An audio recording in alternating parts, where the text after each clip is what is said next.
আসসালামু আলাইকুম। অনেক সময় দেখা যায় ছোট্ট বাচ্চাদের কৃমির ঔষধ খাওয়ানোর পরও তার কৃমির সমস্যা দূরীভূত হয় না। এমনকি ছোট বাচ্চা ঘুমিয়ে আছে কিন্তু সে তার একটি হাত তার মলদ্বারের কাছে নিয়ে চুলকাতে থাকে।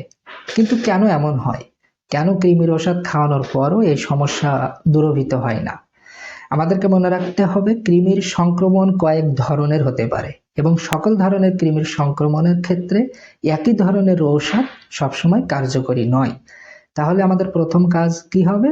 আমাদের প্রথম কাজ হবে কি ধরনের কৃমির সংক্রমণ ঘটেছে সেটি চিহ্নিত করা এবং তারপর প্রপার ডোজ এবং ডিউরেশনে ঔষধ খাওয়া।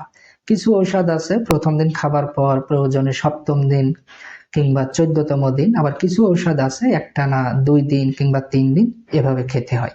এখন আমরা প্রপার ডোজ এবং ডিউরেশনে এই ঔষধ খাচ্ছি কিনা সেটা একটা বড় বিষয়। সাধারণত একটি ফ্যামিলিতে যদি একজন সদস্য কৃমি দ্বারা আক্রান্ত থাকে তো দেখা যায় যে বাকি সদস্যরাও কৃমির দ্বারা আক্রান্ত থেকে থাকে।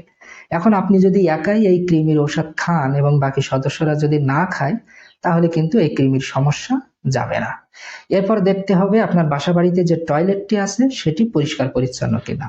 এটি যদি অপরিষ্কার থাকে, অপরিচ্ছন্ন থাকে, সেখানে যে জুতা ব্যবহার করছেন সেটি যদি অপরিষ্কার অপরিচ্ছন্ন হয়, সবসময় ভেজা স্যাঁতসেঁতে থাকে, তাহলে কৃমির সমস্যা দূরীভূত হবে না।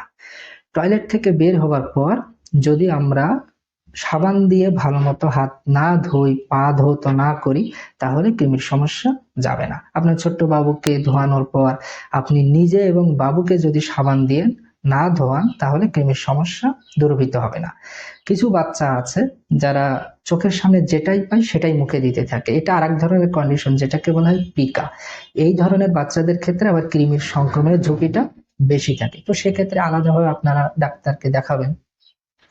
আবার আপনি যেখানে বসবাস করেন সেই জায়গাটা যদি নোংরা হয়, ভেজা স্যাঁতসেঁতে হয়, তাহলেও কৃমির সংক্রমণ দূরীভূত হবে না।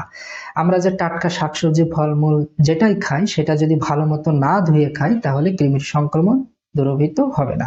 এরপর যখন আমরা রান্না করি, যদি আমরা ভালো মতো না ধুয়ে রান্না করি, ভালো মতো সিদ্ধ না করি, এরপর যে পানিটা আমরা পান করি সেখানে যদি জীবাণু থাকে তাহলেও কৃমির সংক্রমণ দূরীভূত হবে না।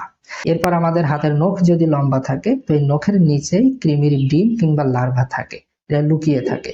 যদি নখ লম্বা থাকে তাহলেও কৃমির সংক্রমণ দূরীভূত হবে না।